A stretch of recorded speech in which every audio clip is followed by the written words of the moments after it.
Hi folks, welcome to lecture number 5, and today we will continue with the uh, Schweiger factor, the degree of uniformity, because Schweiger did not just give this theoretical estimation of uniformity of the field, but also he worked in the same field, trying to distinguish between which type of electrodes the fields are more uniform.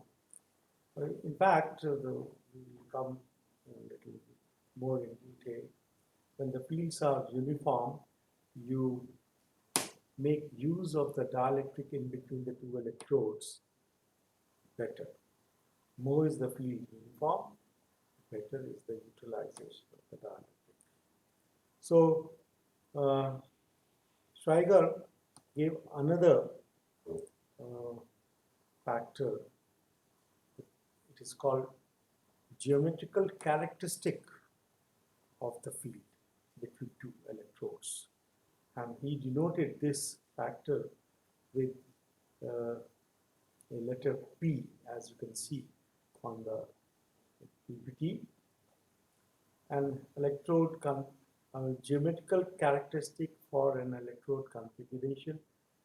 And he established that it is possible to represent eta as a function of P. P is equal to R plus D by R.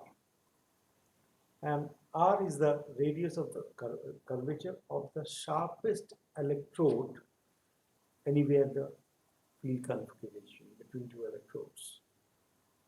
And D is the shortest gap distance between the two electrodes, which we are considering.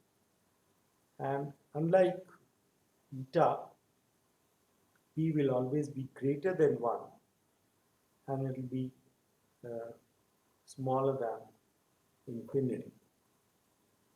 So eta is actually a function of P. So he, for some common practical configuration which are adopted in high voltage equipment installations for making better use of the dielectrics, that becomes also economical factor. So he calculated a comparison. He was given a comparative investigation results. This is simply geometrical estimation. So on one axis it is the degree of uniformity eta, and on another axis it is P is plotted. And this is the Schweiger curves for spherical and cylindrical curved electrode field configurations, which are commonly used in high voltage laboratories, in high voltage equipment also is tried to utilize these electrode configuration. As you can see, in this case, the eta is 1 here. That means anything, the upper curves are giving you more of uniformity in the field. And as you can see, the topmost curve here is between two curved surface, actually, having at the corner a certain radius of R.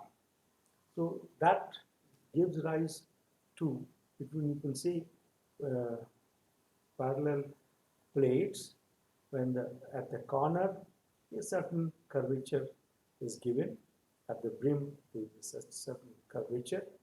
So that gives rise to a very highly uniform field.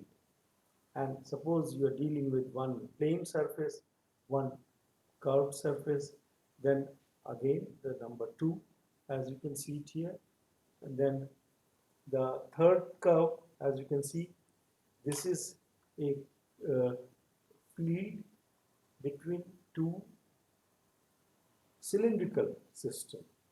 So that means between two parallel cylinders. You can say between two parallel cylinders. Then on the curve number 4 is between a cylindrical electrode, you can say, and a plane. And then it comes to coaxial cylinders. Number 5 is for coaxial cylinders. The field is quite, you can say, uniform even for coaxial cylinders. And when the P factor is tried to be as small as possible to get more uniform field. Then the curve number 6 is between two spheres, which is also very often used in high voltage laboratories. Even for the measurement of high voltage, it was used for a very long time. You might have seen photographs of it. We'll show you. Then the curve number 7 is between a sphere and a plane, and curve number 8 is between two concentric spheres.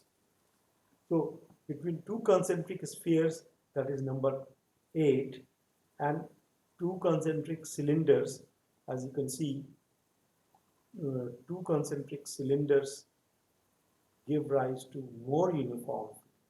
And this two concentric cylinder is very often nowadays used for very high voltage single core power cables.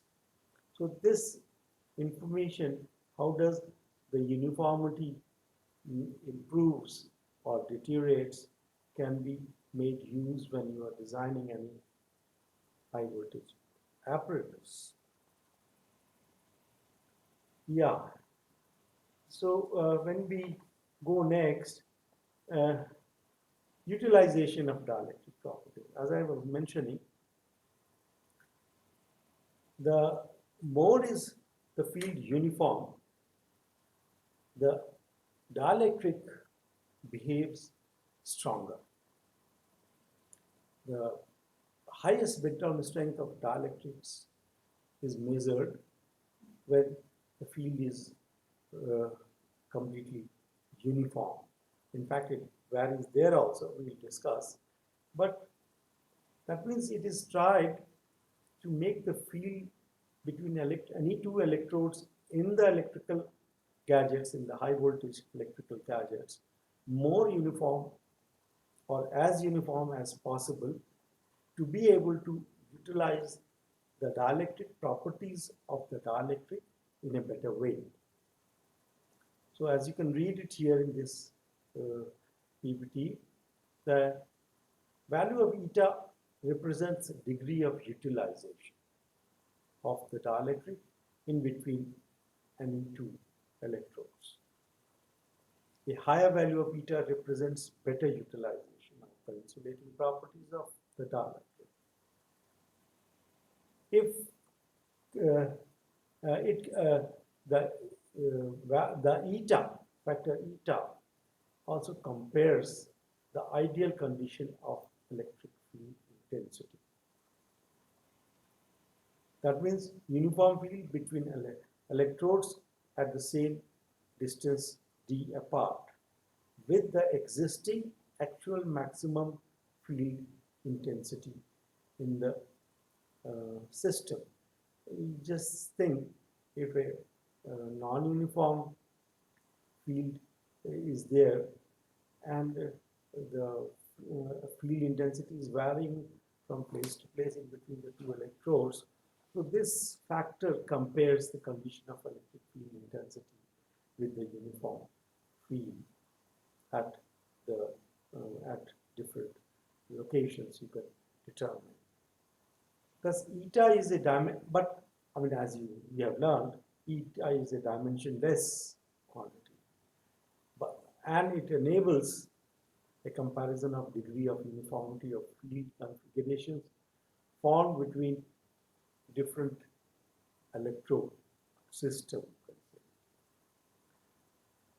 So we go further.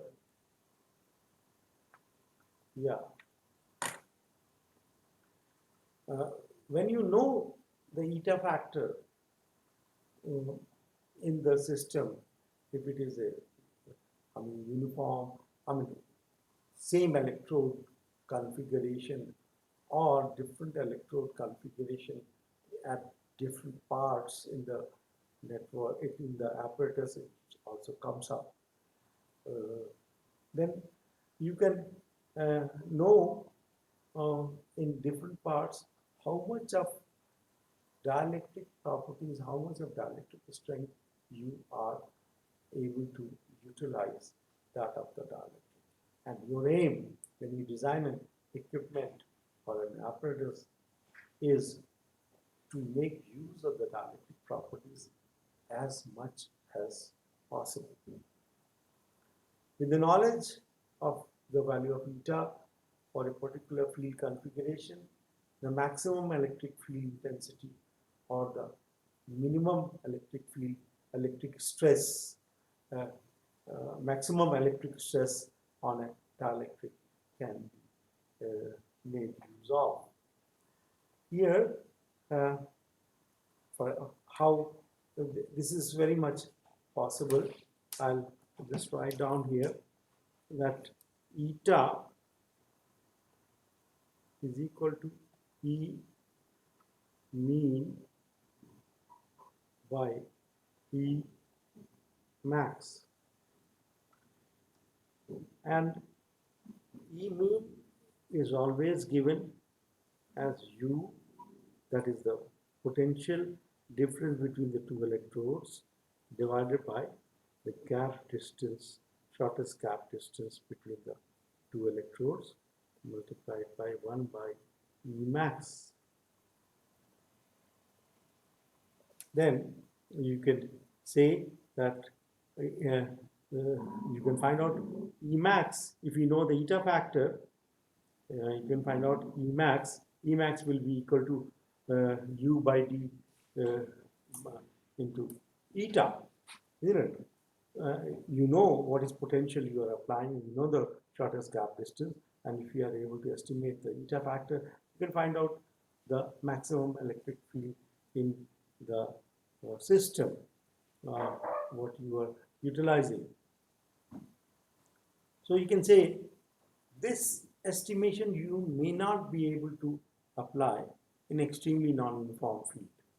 You can apply this approximation, this estimation up to weakly non-uniform fields with confidence. So eta serves as a ready reference, which is an important information for insulation design or design of the insulation in an equipment. Now, for determining the exact magnitude of Emax or maximum electric stress at different shapes of the electrodes used in the equipment, it's very difficult to find out the value of Emax at different locations within the insulation system. So what is done is you apply numerical estimation techniques to evaluate the maximum electric fields. If you have been able to evaluate the maximum electric fields at different locations, you can find out the eta factor also there. So exact magnitude of electric stress, again, it is E max, electric field intensity or electric stress. So where do we land into the consideration? We do not want to stress the dielectric excessively within the insulation system. We would like to stress the dielectric within a certain limit in order to get longest life, in order to get a better behavior of the dielectric. That's a very important conclusion we draw. And that is how the topic or the subject of stress control is given rise. How can you control the stress to the dielectric? Like we try to control the stress in any material. You try to control the stress on a human being. Similarly, you be considerate to the insulation and try to control the stress on the electrical insulation system to be able to make best use of it, to let the insulation perform its best. So, how do you achieve it? Is it the stress control? You achieve more uniformity in the field. Better is the utilization of the target. If you are able to achieve more uniformity in electric field, you will be able to make use of the dielectric in a better way. An ideal utilization is accomplished only where eta is equal to 1. But as I've been mentioning, it is not possible to make uniform field in an equipment. More non-uniform field represents higher electric stress in the dielectric. It could be at only a particular location in the insulation system. Insulation designed in an equipment is made with due consideration to the value of estimated maximum electric stress or electric field intensity. So, for stress control, if there is only one location where the field intensity is very, very high, you would do your best to bring down the maximum electric field intensity within the insulation system. So these are, you can say, some thumb requirement for stress control. And then how do you achieve? As we have learned, it is the shape of the electrodes which determines the maximum or the intensity of field in the dielectric, because the field exists only in the dielectric, determined by the shape of the electrode. By shaping the conductors to reduce their electric stress concentration, you can make stress control. Another way of controlling the maximum electric field is by insertion of higher dielectric strength insulation at higher stress points. Wherever there is a location in the equipment where the electric field intensity prevalent is very, very high, you try to put in, if it is a multi-dielectric insulation system, you try to put a dielectric which has got higher dielectric strength. For example, you insert insulating plates in transformers. That is also done for mechanical purpose, mechanical stability, you call it. Then you have also in transformers, sometimes you put solid insulating material barrier within the oil system, or in a gas insulated system also you put a solid insulating barrier. Solid insulation would always have much higher dielectric strength as compared to the gaseous dielectrics. Even the solid dielectrics have often much higher electric strength as compared to the liquid dielectric. There is another technique adopted you may read in some of the books. That is, by selection of materials appropriate permittivities to obtain more uniform voltage gradient. Actually, the potential gradient also depends upon the permittivity of the material. So, higher is the permittivity of the material, the potential gradient is lower. So, people tried multiple type of, for example, dielectrics, but it certainly did not work with multiple solid dielectrics, because the combination of two solid dielectrics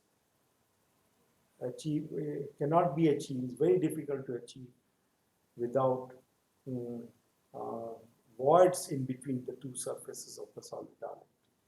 So a perfect contact surface between two solid dielectrics is not possible.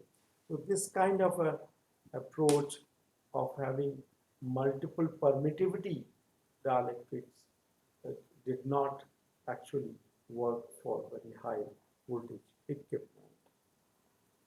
We'll learn more about the techniques. It is possible to achieve a higher degree of uniformity in the field by giving suitable shape and size to various electrodes in an equipment. It's a proven fact.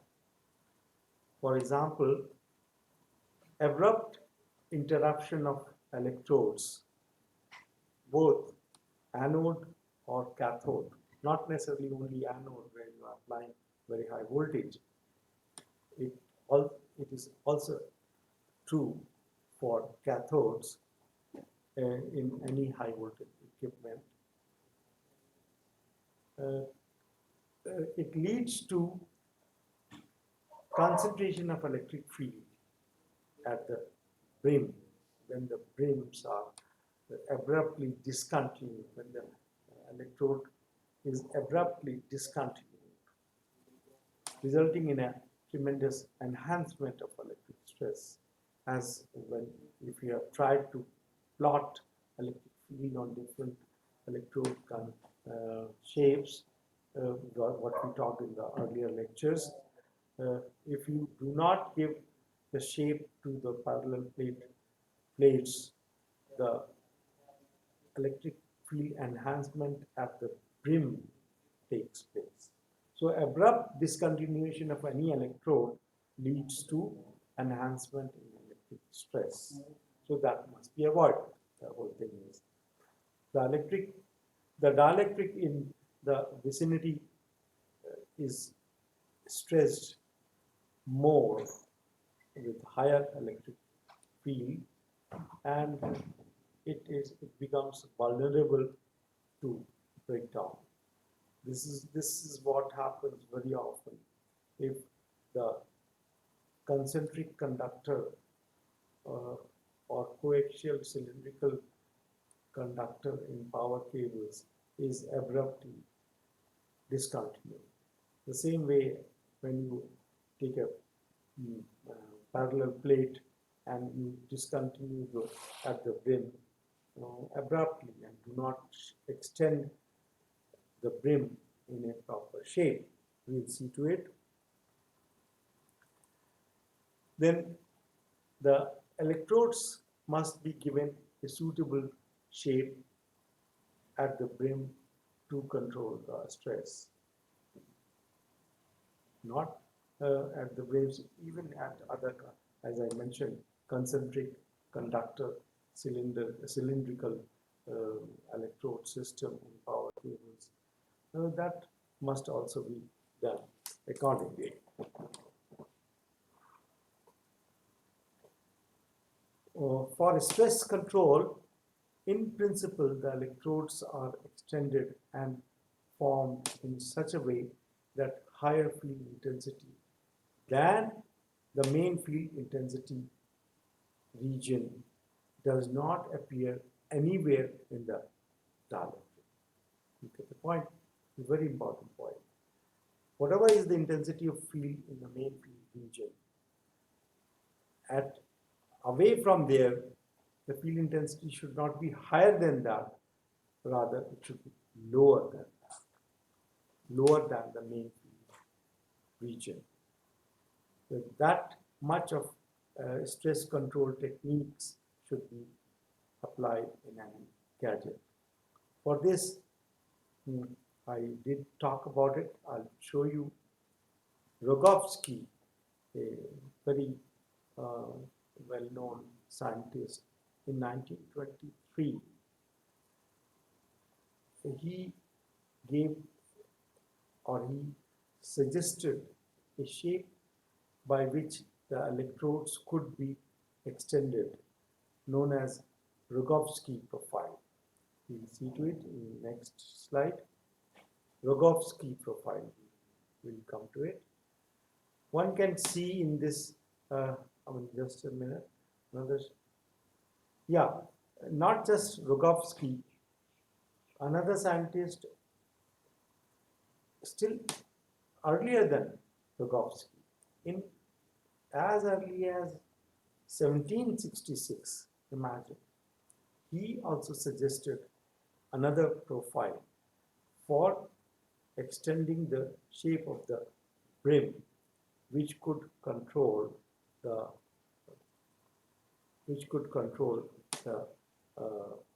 electric stress. You must learn what is being shown here in this profile. On my right, your right too, you have the Rogowski profile, and on the left side is the Boda profile. So Rogowski 1923, Boda 1766. What do you see here? You can very clearly see the equipotential lines, which are very much at some part absolutely parallel to the electrodes, and then they diverge. And you can see when you draw the current flow or field lines in the main field regions, in both the curves, you can see you get perfect square. May not be in particular diagram. You will get perfect square and smaller square. That means the field intensity there is higher and it is uniform. But when you go away from the main field region, this is the main field region. And when you go away from the main field region, you get the squares not absolutely perfect, but also bigger, much bigger square. That means the field intensity there is lower than in the main field region. And there are theoretical analytical methods available given by Rogowski and Boda, how to determine the exact curvature of this, as you could see, this profile of the electrode. So according to the gap distance, this is the minimum gap distance. As you can see, this is the minimum gap distance, D. For the gap distance between the two electrodes, the curvature drawn here can be calculated, and this is provided in many equipment in high voltage just to reduce the electric stress in the dielectric. Yeah. The electrode at high potentials in the laboratory are given large smooth shaped dome. They are given a shape of a dome, like bodies of dome shape like bodies, a shape like toroids.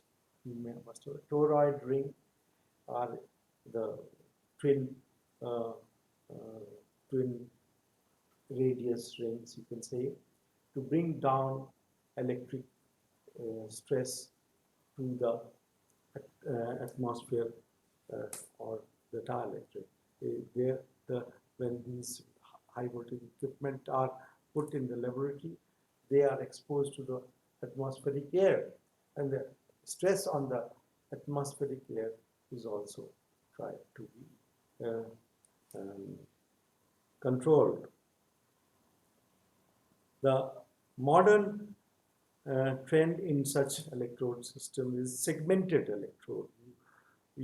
I'll show you a photograph constituting a number of small identical smooth discs given a large desired continuous shape as per the requirement. The curvature of the individual segment disc is also calculated.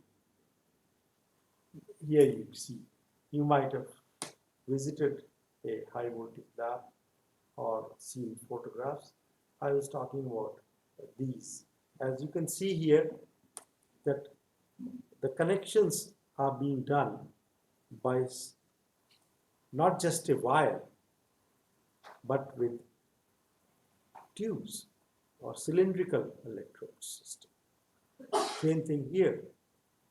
The connections, not just simple connection, but they are given a smooth rounded shape.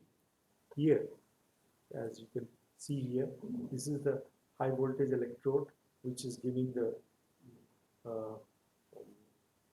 this is a capacitor actually. This is a capacitor, and the at the top the highest voltage is there, and at where the highest voltage is connected on the capacitor developed by this transformer. This is a transformer, and this is also a capacitor. As you can see, the electrode systems in these equipment are not connected just by thin wires, because the electric field intensity around the thin wires would be very high, but as you increase the radius of curvature R, we have learned it, the electric field intensity goes down because the eta factor improves there. You get higher eta factor when R is more. The smaller is R, the higher is the electric field intensity. So I was talking about segmented electrode. Instead of one single electrode here, you take these discs are interconnected. That means they are all at the same potential, as you can see, and very difficult to give or develop one ball-like electrode system. So that is developed in the shape of segmented disc electrode system. Here, as you see this electrode, this ring type of electrode, this is not at high voltage. This is at ground potential.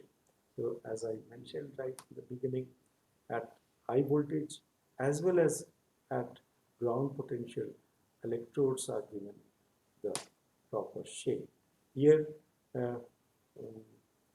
also, if I am not mistaken, this is a ground potential electrode. The upper ones are at high voltage.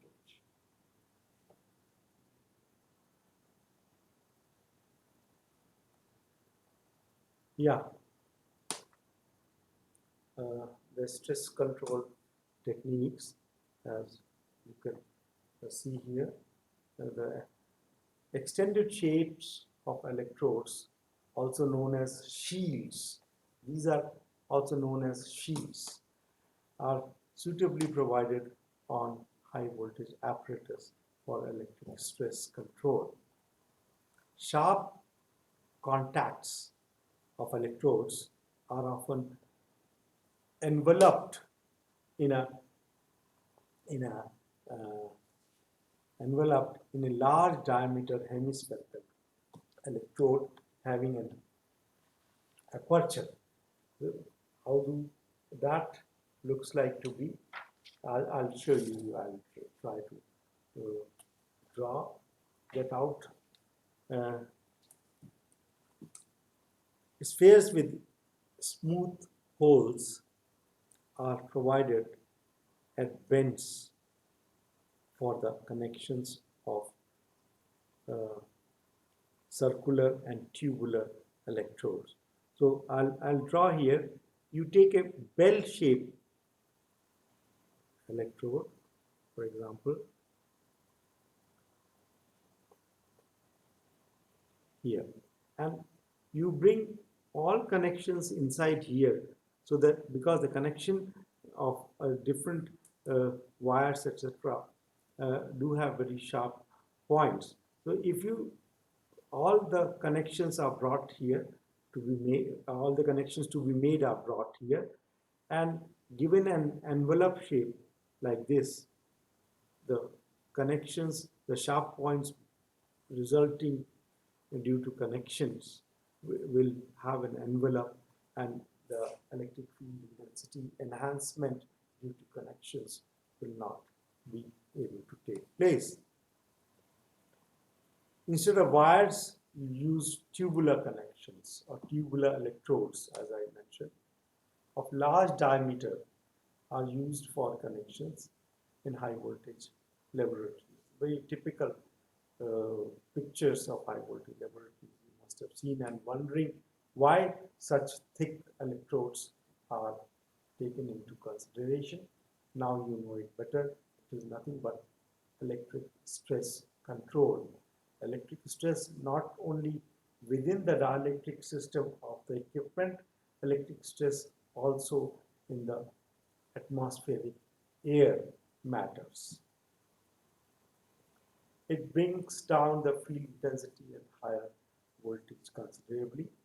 These measures are necessary not only to prevent any partial breakdown or corona, as we said, occurring in the laboratory, but also to check radio interference, because the partial breakdown, one of the ill effects of partial breakdown or corona is the electromagnetic waves, that is radio interference, we call it to be, and that is also not desirable. It's a common practice to use bundle conductors,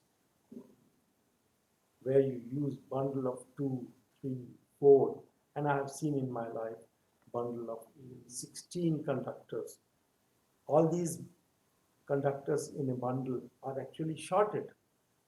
They are at the same potential, and number of conductors at the same potential instead of a single conductor, because a single conductor, I'll draw it here, this is a single conductor. Now you draw, instead of single conductors, you take bundle of 2 conductors, or let's draw here bundle of 4 conductors, and interconnected, shorted. Now the effective radius, this is the effective radius here, let's say R, but in this case the effective radius becomes so large compared to this one.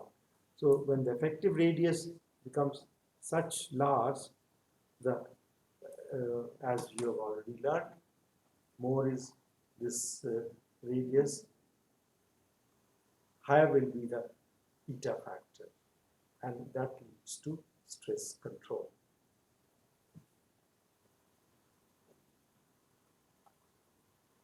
Yeah, you see lightning arrestor. You might have seen if you have ever visited a substation. The lightning arrestors are connected between the line, high voltage line, and earth. To divert, this is 2 diverts. It diverts the incoming high voltage wave to ground. or to the earth.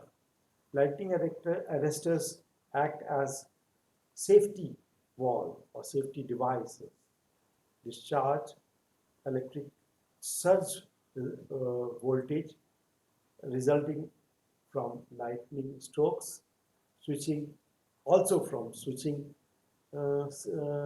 action and other disturbances. And they may be called lightning arresters, but they also work for switching over voltage. We will learn about the types of over voltages in the system which the high voltage equipment has to encounter. So there, what you see here, I was talking about the toroid ring. This is nothing but a toroid ring. As you can see, it is a ring which is connected to the top of the lightning arrestor. What is the purpose of this toroid ring here? It has increased the dimension or the radius of the high voltage point. Yeah, you can put it, this is the high voltage point. It had very small dimension or radius, which has been extended to at least, let's say, about 5 times the radius of the point of high voltage. What will it do? It will bring down the electric stress at the top of the lightning arrestor. That means the electric stress on the insulation system here. This is the insulation system here, is reduced considerably. When you compare these two, this one and this one, the electric stress on the top with the toroid ring would be considerably lower. So the solid insulation of the lightning arrestor, where it is contained in, would reduce considerably.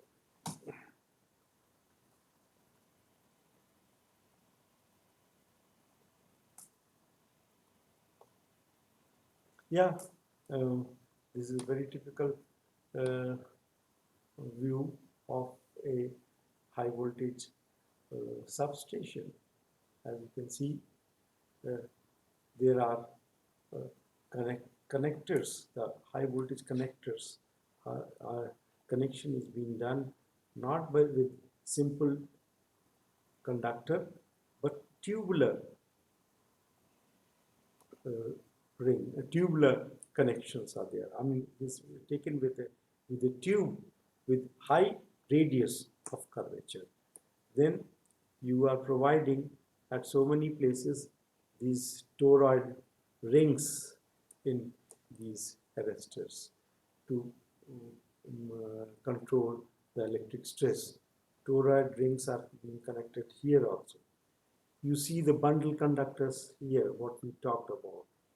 So this is a very typical picture by Siemens, which is showing a stress control method at a high voltage substation. So we have multiple gap arrestors, horn gap. Horn gap is provided between so that the flashover does not take place over the solid insulation, but it is desired to take place, the flashover, in the air. So the solid insulation is protected. So these are different types of, there are different types of lightning arrestors. That is valve type lightning arrestors. These are old, nowadays not used so often. Silicon carbide arrestor, metal oxide lightning arrestors are most common. These are solid blocks of metal oxide, which without any gap in between. So all these earlier types of arrestors, that is multiple gap arrestor and expulsion type of lightning arrestors, are not in use these days. Most often the metal oxide arrestors are used, which have longer life. But stress control is applied on any electrical installations. You would say, what is the stress control? Here you see a very thick part here. This cable is a concentric conductor cylindrical form. That means you have the conductor, and over the conductor you provide the dielectric, and you provide a concentric conductor which is grounded. As I was mentioning, if you do not give a shape, proper shape to this when you are making a joint, if you abruptly discontinue this ground conductor, concentric conductor, this is a high voltage, this is high voltage, and this is ground. So high voltage conductor continues here or to the top of the cable, but the concentric conductor, if it is abruptly discontinued, it may give rise to very high electric stress in the dielectric here, and it may give rise to a flashover between the high voltage and the concentric if the ground conductor is abruptly interrupted. So that ground conductor, instead of abruptly interrupting, it is given shape like this. Cone, we call it stress cone. Stress cone also for stress control, you could say, yeah. Stress cone here, and the high voltage conductor continues here. This high voltage continuing here. Instead of breaking the ground conductor abruptly here, it is given a proper shape of a stress cone. And inside this stress cone, more volume, so it is filled with dielectric, and that is what you are seeing here, the stress cone having been made here at the termination of the power cable. Yeah, there are some more ways of provided here. As you can see, the this is stress cone in XLP cable, what I have drawn in the last slide here, that has been depicted here with a sketch. As you can see, the D is the cable termination. If you read it here, D stress cone at a screened cable end. Screen or coaxial grounded conductor is also a screen, it is called. This is in gas insulated system. In GIS, when there is a bend, it is not simply the cylindrical electrode or the bus bar are given 90 degrees turn like this. They are given in a proper shape, and the outer one is ground. As you can see, outer one is grounded conductor, the inner one is your high voltage conductor. This is a capacitor, high voltage capacitor. At the top of the capacitor, where you apply the voltage to the capacitor, you do not give just a simple a small electrode there. Instead of, you shape at the top in a dome kind of. This is nothing but a dome, you can say, dome shape conductor, extension of the high voltage conductor of the capacitor. This is in a transformer bushing. The transformer bushing in the E2 is inside the transformer, and E1 is the air. You can say this is in the air, and lower this could be oil, as you can see it here. And at the top, the high voltage is there. At this is high voltage is being brought out, or maybe coming in also possible, to the transformer through the insulated container. This is the insulated container. This is insulated container.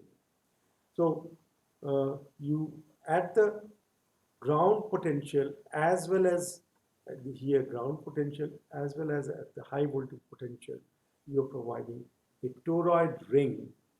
You're getting much larger radius of the electrode system to bring down the electric stress. Now, these are simple techniques adopted all over the power system in different apparatus, different gadgets. Another way is of stress control is capacitive grading, which is provided in high voltage bushings inside the bushing. What I showed just now, the toroid rings, were outside for stress control with the air.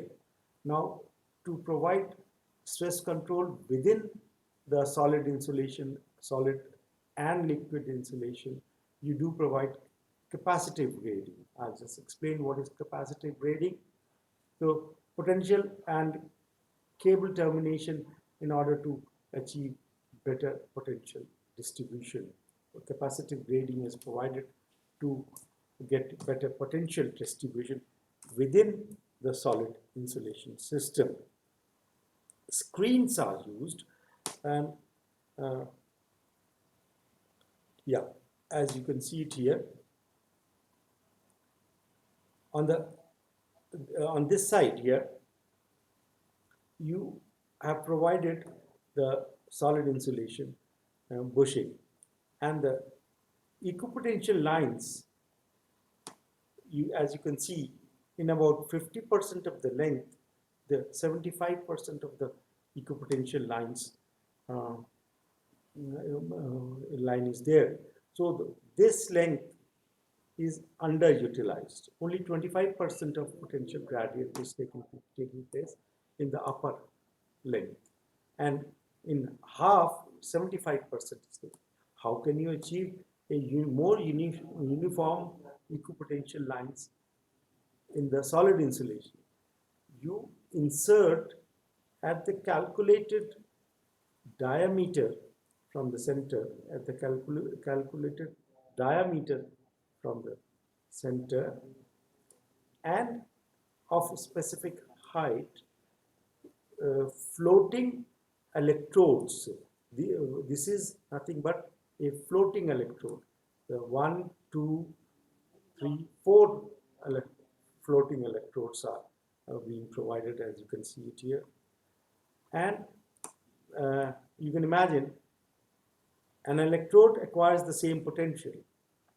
Potential gradient is there only in the dielectric. So this, by providing floating electrode cylindrical surfaces, you distribute the potential gradient in the bushing length more uniformly. This is also a technique for stress control. So you can say, what is the thumb rule for stress control? A modest thumb rule to control electric stress in high voltage apparatus is to avoid sharp points and sharp edges. Symmetrical, smooth shaped and large electrodes are preferable. That's the thumb rule of stress control in power systems. Furthermore, micro protrusions. If you have a solid dielectric, any kind of protrusion that is uh, coming through the solid dielectric, some electrode micro of micro dimensions also may grow and penetrate deeper in the dielectric with their high electric stress. Partial breakdown activity may take place there. They may penetrate further, form conductive path within the solid dielectrics, which is not desired. And this leads to excessive field enhancement. These must be prevented from developing. The micro protrusions within the solid dielectrics, or could be also in liquid dielectrics, should be prevented from developing. Firstly, during manufacturing stage and subsequently during surface and maintenance process. Also, micro protrusion may be given rise to because of service. I mean, that is a kind of a damage being provided in the service conditions, and or if it takes place during the manufacturing process, that is also a defect which is not desirable. And there are ways to test if such defects have taken place, and such equipment has to be properly investigated, that such weak points, we also call it weak points, are not present.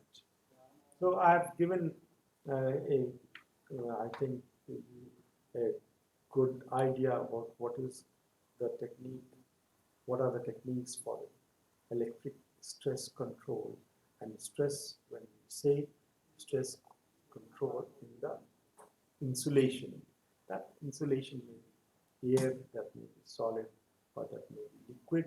If you are able to control the stress, bring down the maximum field intensity, you may be able to get a better life for the insulation, that is better life for the apparatus. So I thank you very much with this. Then we will go to next chapter tomorrow on. Okay, thank you.